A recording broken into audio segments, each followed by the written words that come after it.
I was born in a traveling timber town called Cleveland.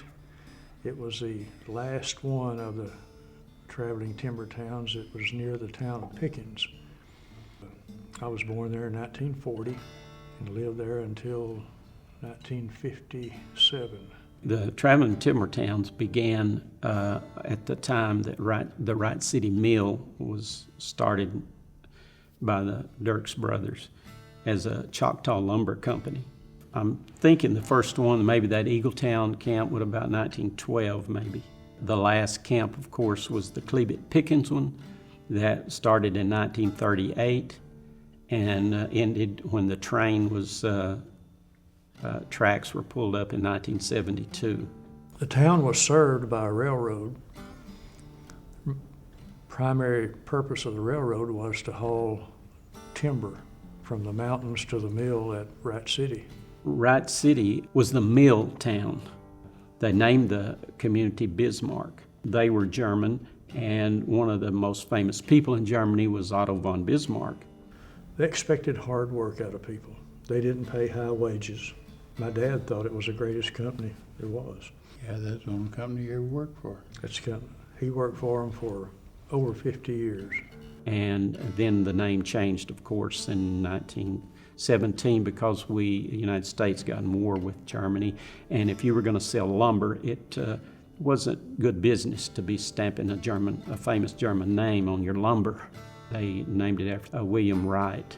But they found out real quick in a couple of weeks there was already another Wright, Oklahoma, and the mail was all going somewhere else, so they put city on it. At first, though, they had wagons they was hauling the logs on.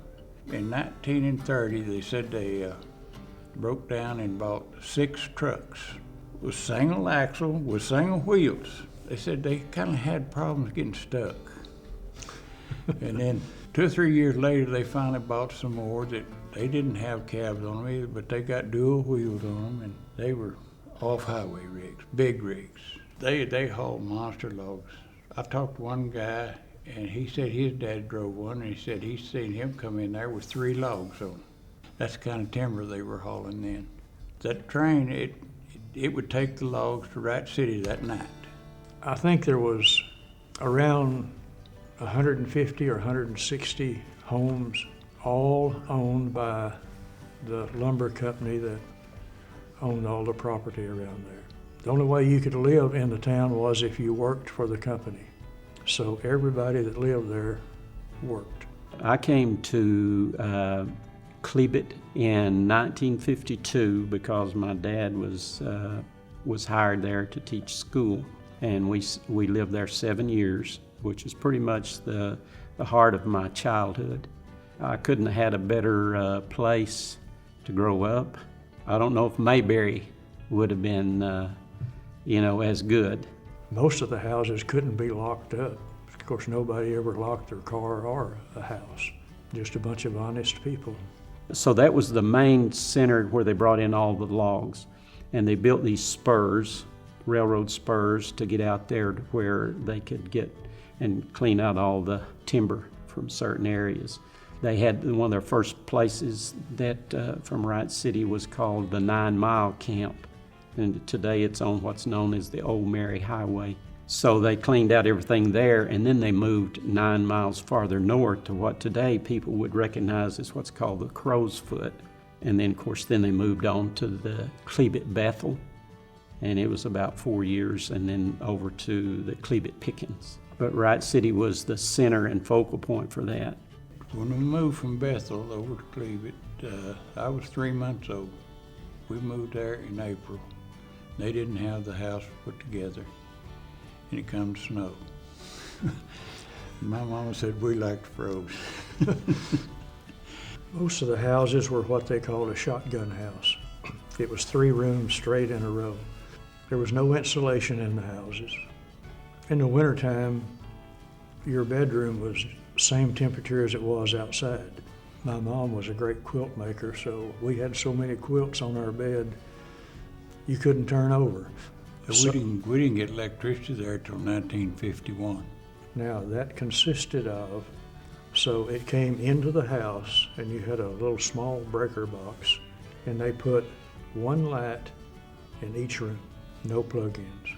If you got a plug-in, you had to pay them $5. The two houses that we lived in, I lived on 2nd Street.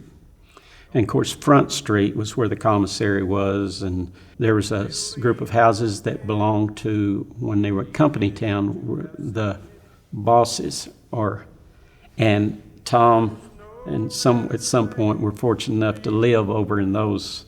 You know, I remember my early days, I thought, wow, boy, that's the place to be right there. The town had a doctor, drugstore, and a pharmacist, clothing department of the store that was clothing, groceries.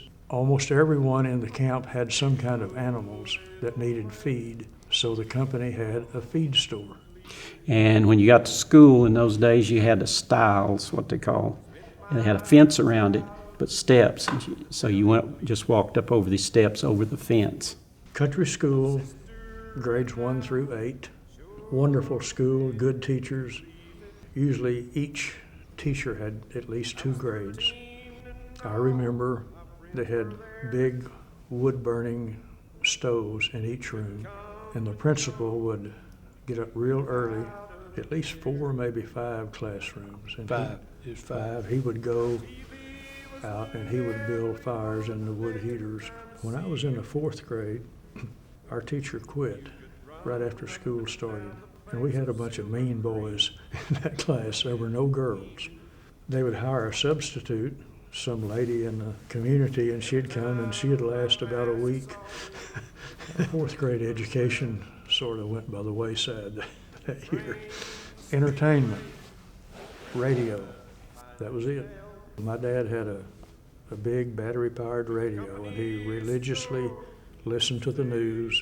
If you read enough history, they had actually programmed weekly or nightly shows on the radio.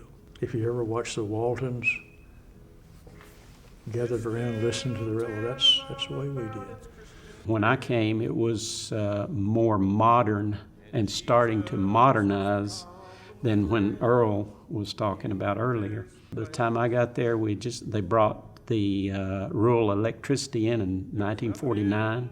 Not long after I got there, some people started getting television sets. Probably the number one sport at the time in the country was, of course, baseball. I got to watch the Yankees and the Dodgers, and I saw Don Larson pitch the only perfect game ever pitched in the World Series. It was sad when the Weyerhaeuser bought the Dirks Company out, so they started selling everything they had around the camp. Of course, the company store disbanded. People started leaving, and it just became a ghost town. Pulled up the railroad track. Weyerhaeuser decided later that was a big mistake. They were going to truck everything to the mill. Anybody that dealt with a railroad could tell you can move tons of anything by rail cheaper than you can by truck. To this day, you still can. You know, I wound up getting in teaching school, and I wound up becoming a high school girls basketball coach and coached 31 years. I know I had to have been inspired the days I was at Cleveland, but I was always impressed by the work ethic of that community. I mean, everybody there worked. It was instilled in everybody that you had to work to get ahead. So, and being on time, was important to me always. And so those are some of the things that's part of my foundation, I think. Cleveland.